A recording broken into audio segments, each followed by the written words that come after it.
ассалому алайкум шунавандаҳои арҷманд.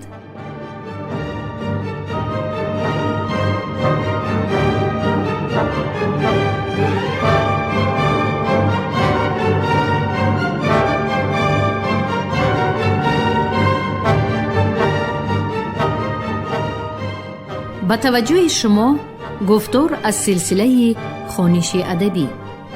қироати китоби президенти ҷумҳурии Тоҷикистон муҳтарам Эмомалӣ Раҳмон «Тоҷикон дар оинаи таърих аз ориён то сомониён».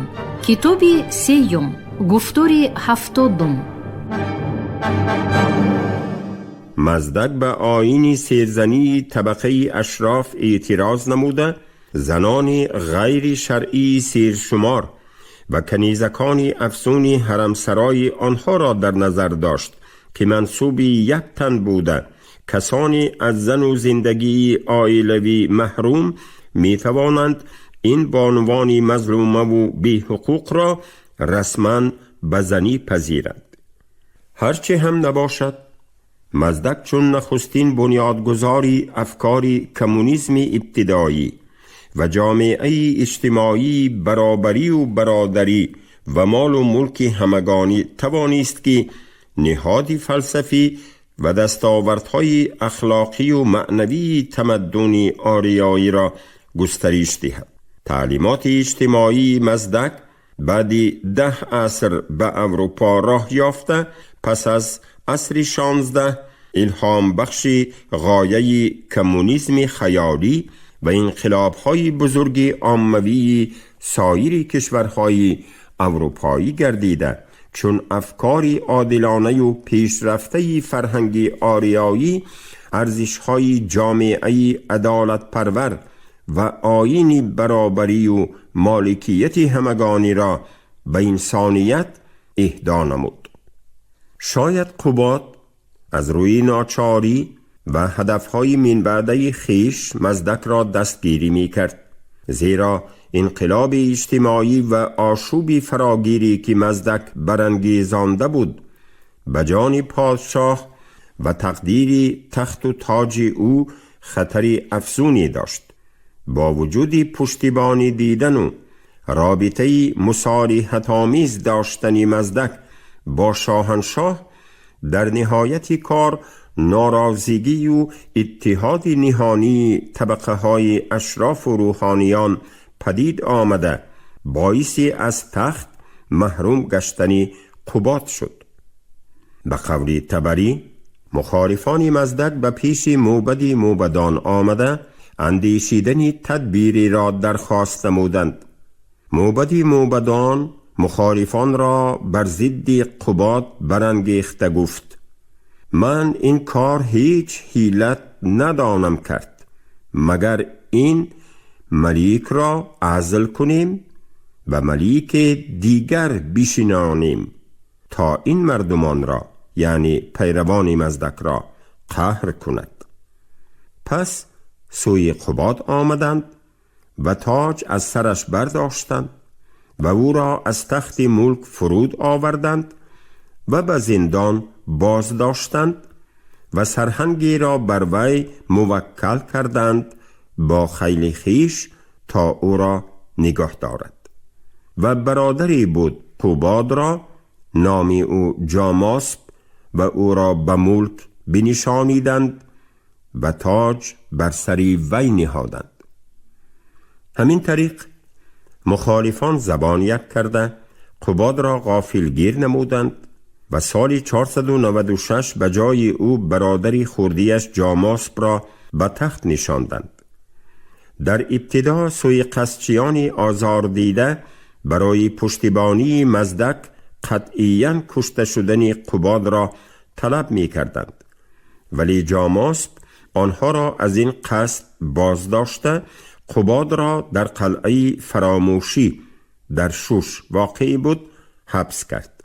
موافق معلومات حسنی پیرنیا، نام قلعه فراموشی را از آن جهت داده بودند که به داد محبوسان آن کسی نمی رسید و شاه از تقدیر من بعده آنها نمی پرسید.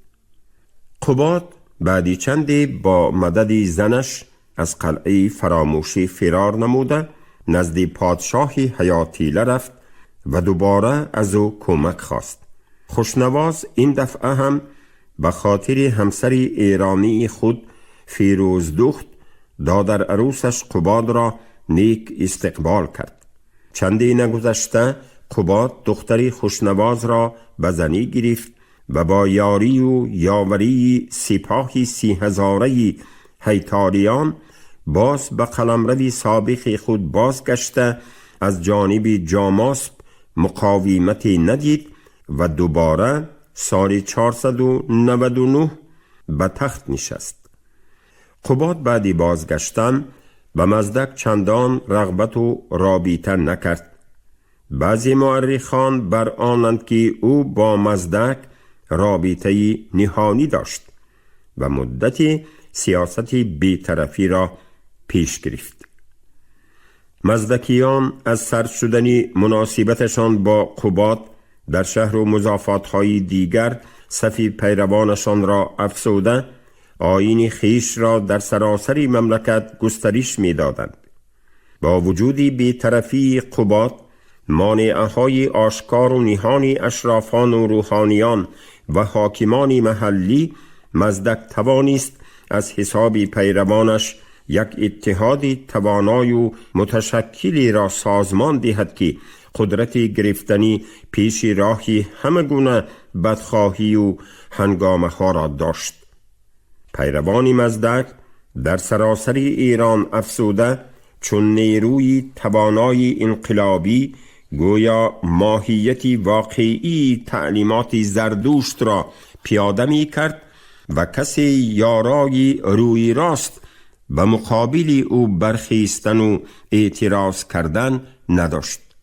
تعلیمات مزدک از افکار دینی مانی و عیسی مسیح که به پیروانشان تکامل اخلاقی و ریاضت روحی و معنوی را تلقین کرده جنبه مبارزه و آشوب را برای رسیدن به این هدف انکار می کردند قدم پیش بود.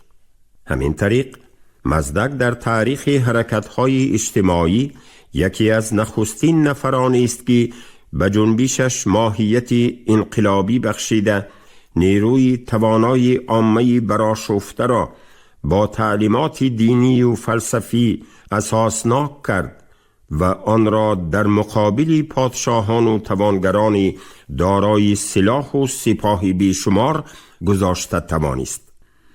از دوره دویم باره به تخت نشستن قباد هنوز 3 سالی پره نگذشته از جانب پادشاه هیتاریان برای پرداختن مبلغی وعدگی او درخواست رسید.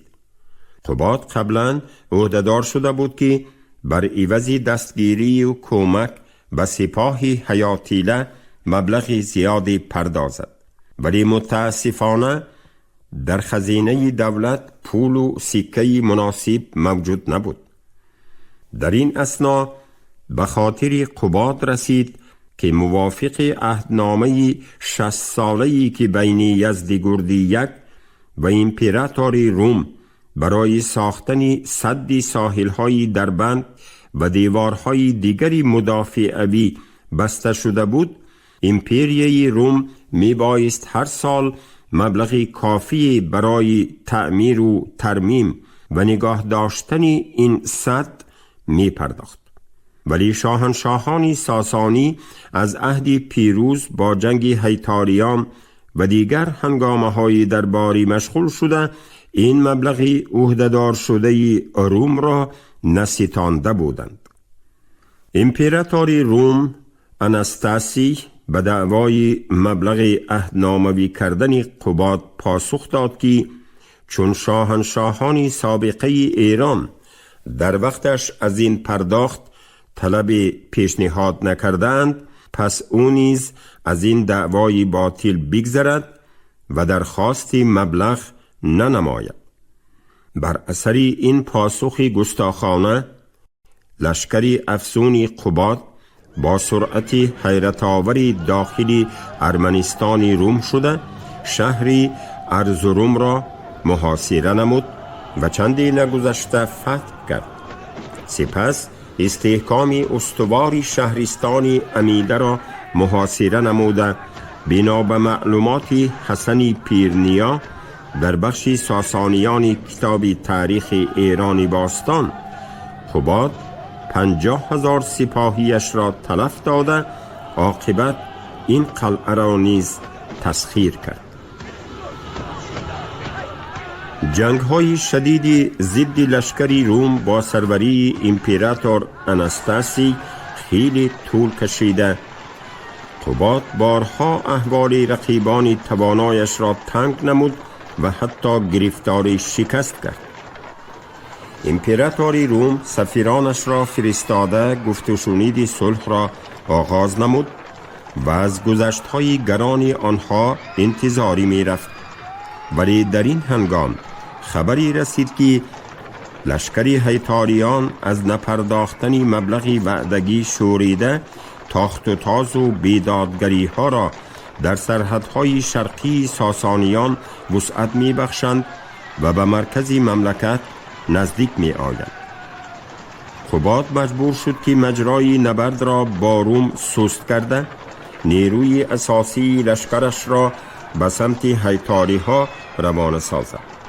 رومیان از این حال آگاه شده در حال شهری امیده را محاصره کردند و زد و خورد شدید را ادامه دادند. سفیران قباد باشند گفتگوی آغاز شده صلح را دنبال نمودند. در میان رومی ها آوازه‌ای پهن شد که آذوقه لشکری در محاصره بوده قباد تمام شده است و آنها دیر یا زود تسلیم می شوند. از این خاطر سفیران رومی گفت و شنید را کشاره کرده از غایت گرسنگی تسلیم شدن لشکری قباد را انتظاری می کشیدند. قباد با فراست فکری نیت سفیران را پی برده امر داد که ذخیره آخرین غذا را در پیش چشم آنها سخاوتمندانه تقسیم نماید. سفیران دشمن از دیدن آذوقه فراوان دودیده شده به بستن صلح رضایت دادند. موافق شرطنامه صلح 7 ساله شهر امیده چون پیشتره به اختیار رومی ها می گذشت و آنها بر عوض این شهر مبلغ معینی را به ساسانیان می پرداختند. قباد از نبرد ضد رومی ها با سربلندی رهیده کلی لشکرش را به سمت سپاه هیتاریان انتقال داد و پیش راه آنها را بست. جنگ ضد هیتاریان با هنگامه گفت و گذار و مناقشه هایش قریب 10 سال طول کشیده عاقبت به قباد میسر گشت که سرحدهای شرقی مملکتش را از این طایفه پرخاشجوی و زورآور ایمن دارد. گذشتن خشکسالی و آفت ملخ، افزودن شماره دهقانان آزاد و پیشرفت ساحه کشاورزی به قباد امکان داد که انداز را جمع آوری نموده با اضافه سکه های از رومیان ستانیدهش قسم زیادی مبلغ وعدگی هیتاریان را پردازد و پیش راهی تاخت و تازهای آنها را باز دارد. ولی وضع داخلی مملکت هنوز ناآرام بود و تأمین آرامی و امنیت کشور و ضرورت اصلاحات ساحه اندازبندی سرکوب ساختن زیاده روی های نیروی مزدکیان را تقاضا می کرد. از این رو قباد در پایان حکمرانیش به اصلاحات اقتصادی کشور دست زده می خواست اقتدار سیاسی و اقتصادی مملکت را تحکیم بخشد. در عهد قباد یک شماره دهقانان آزاد با دستگیری حرکت مزدکیه افزوده آنها صاحب امتیازهای اجتماعی و مقام مناسب در جامعه گردیدند. بعد پیش گرفتن اصلاحات نظام انداز نهایت فرصت سرکوب ساختن مزدک و پیروان او نیز فرا رسید. قباد یک در انتهای دولتداری با دستگیری و هدایت پسرش خسرو انوشیروان که با تلقین موبدان زردشتی نسبت مزدکیان خصومت نهانی دیری نداشت، مزدک را باز به خود قرینتر و همنشین ساخت. قباد به مزدک چنین وانمود می کرد که باز به آیین او گرویده تازه گردانیدن دین زردشتی و به اصلاح آوردن معنی واقعی زند اوستا را از جانب او و پیروانش میپذیرد. صاحب کتاب سیاستنامه به طور مفصل آورده است که در سن 18 سالگی خسرو انوشیروان اختلاف میان او و مزدک بالا گرفته با مدد موبد کهنسال باطلی مذهب و غلطی او را در احکام دین به پدرش قباد آشکار می سازد. قباد چون با مدد خسرو انوشیروان و موبد سال خورده از حله زیرکانه و واقعیت معجزه‌ای به سخن آوردن آتش آگاه شد، در تدبیر پیروان سیرشمار به آشوبگری مزدک عاجز ماند. خسرو انوشیروان اندیشه پدرش قباد را در بابت نیست کردن مزدک و مزدکیان پی برده چنین گفت: مزدک را کشتن سهل است، ولیکن تبعی بسیار دارد. چون او را بکشیم بگریزند و در جهان بپراکنند و مردم را دعوت کنند و کوههای محکم به دست آورند و ما را و مملکت ما را کار دهند. ما را تدبیری باید ساخت که یک تن از آن مذهب از شمشیر ما جان نبرد و همه نیست و هلاک شوند. تدبیر کار این است که چون مزدک از آتشکده بیرون آید و پیش ملیک آید، ملیک مرتبت او زیادت کند و گرامی تر از آن دارد که داشته بود. پس در میان سخن با او بگوید که نوشیروان از آن روز باز که موبد سپر بفکند و به عجز خیش مقیر شد پشیمان شده است و می خواهد که به تو بگرود. نظام الملک می نگارد که چون خسرو ولی عهد پدر بود و مزدک نفوذ و اعتبار او را در میان لشکر و رعیت خوب می دانست، از گرویدن شاهزاده به مذهبش خیلی شاد گشت. بعد هفته خسرو انوشیروان گویا خواب می بیند که آتش عظیم برای باور نکردنی کرامات مزدک قصد جانش می نماید و پیامبری راستین به صورت نیکوی پیش آمده او را از آفت آتش نجات می بخشد.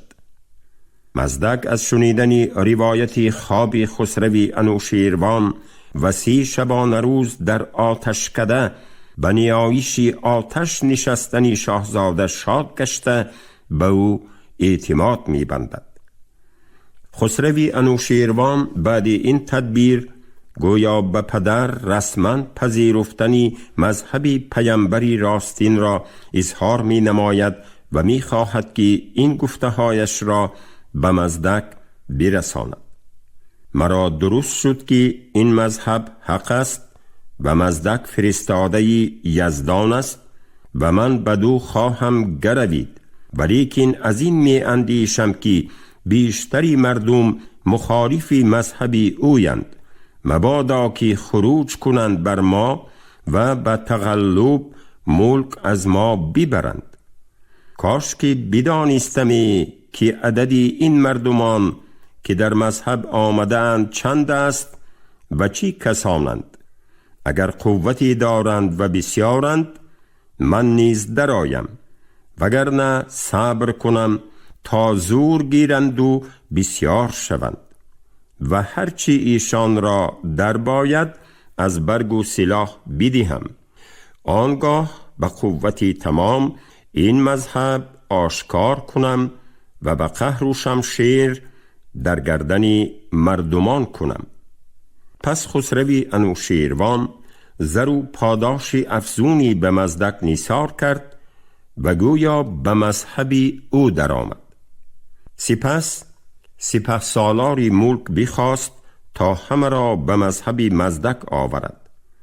به این خاطر او مزدک را دعوت کرد که با همه پیروانش به مجلس نهانی قباد از دور و نزدیک در فلان هفته و فلان روز حاضر شوند تا سپهسالار ملک خسروی انوشیروان آنها را خلعت پوشاند و دری سلاح خانه را گشاده به کسانی بی سلاح سلاح دهد تا شب خروج نمایند و مذهب آشکار کنند و کسانی در این مذهب آمده را امان دهند و کسانی سرکش را بکشند. مزدک به همه جایها نامه فرستاد و پیروانش را به این ملاقات نهانی دعوت کرد.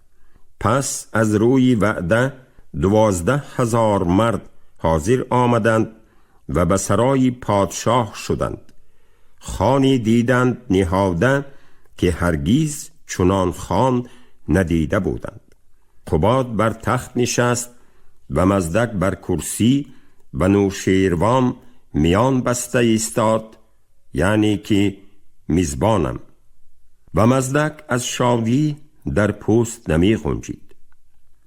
مگر نوشیروان از پیش کس به دهها فرستاده بود و مردی 300 حشری خواسته با بیل و تیشه. چون مردمان از دهها بیامدند همه را در میدان چوگان گرد آورد و درها استوار کرد.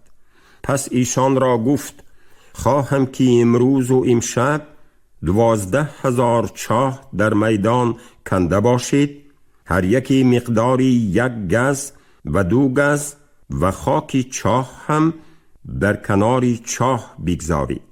و مردی 400 پهلوان در سلاح کرده بود و در سراچه‌ای بداشته و گفته که هر 20 و 30 را که از مجلس در سرای می فرستیم شما از آن سوی دری سراچه می برید و از سراچه به میدان و همه را برهنه کنید و سر به شیب در چاه کنید تا ناف و پایها در هوا و خاک چاه گرداگردی ایشان فرو ریزید و لگد بزنید تا دری چاه استوار شود. چون جامه‌داران از پیش مجلس در آن سرای شدند 200 اسب با ساخته‌های زر و سیم و سپرها و کمری شمشیر پیش آوردند.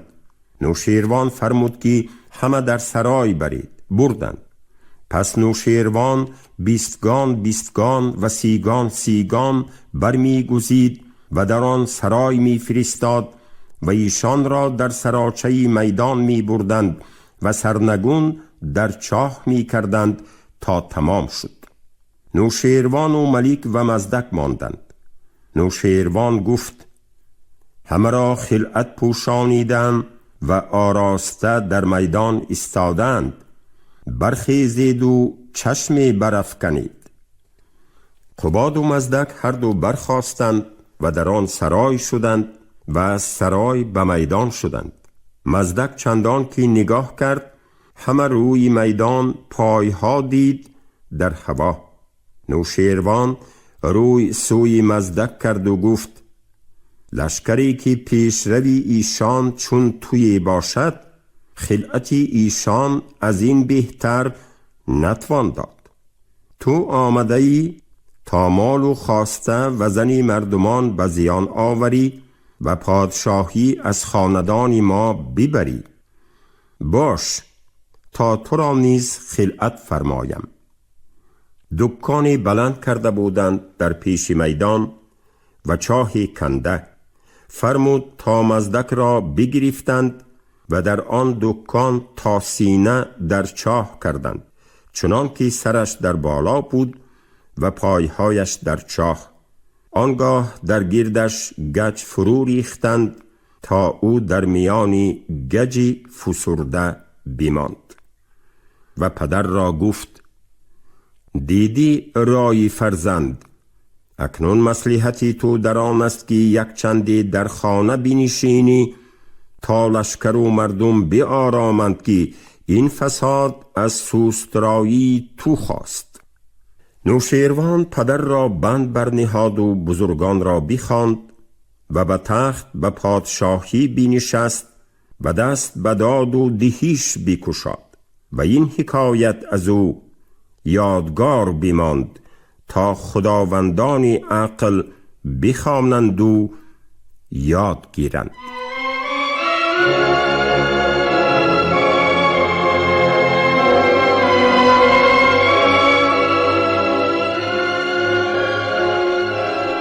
جنبشی مذهبی و اجتماعی مزدک که بیش از 30 سال ادامه یافته در صف خویش 10,000 دهنشینان و دهقانان بینوا و شهریان تهی دست را متحد می کرد، جوابگوی نیاز و آرمانهای زندگی بوده به تحولات دینی زردشتی و جنبه‌های اجتماعی فرهنگی آریایی مساعدت نمود.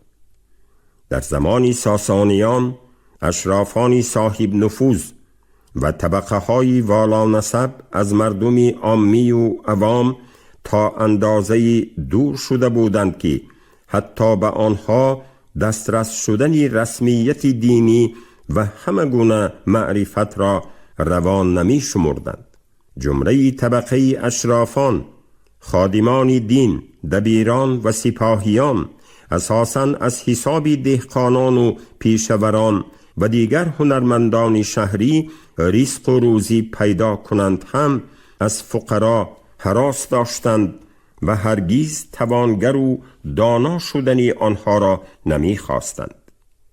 این تفریقه فرهنگی اجتماعی عاقبت مردم فقیر و نادار را بر ضد آنها برانگیخت و انقلاب شدید دینی و اجتماعی مزدکیان را پدید آورد.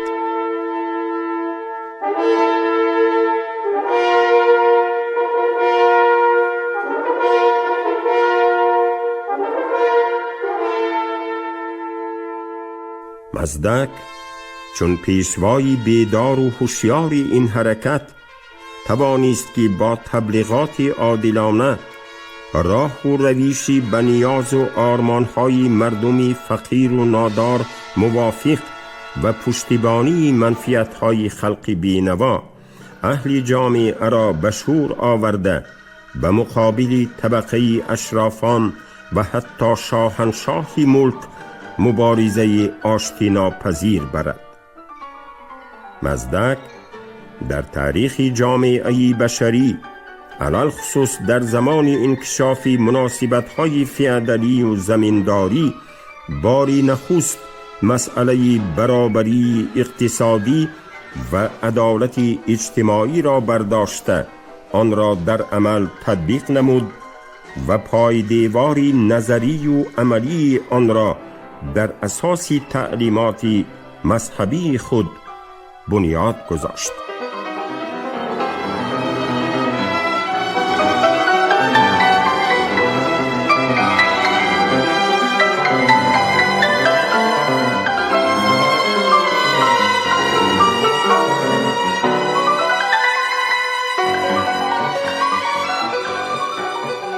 шунавандаҳои гиромӣ, шумо гуфтори 70-ро аз китоби президенти ҷумҳурии Тоҷикистон муҳтарам Эмомалираҳмон «Тоҷикон дар оинаи таърих аз ориён то сомониён» шунидед. ровӣ Ализода Абдурашиди Хуҷамкӯр, коргардон Шералии Нағзалӣ. поёни гуфтор аз силсилаи хониши адабӣ. шод бошед.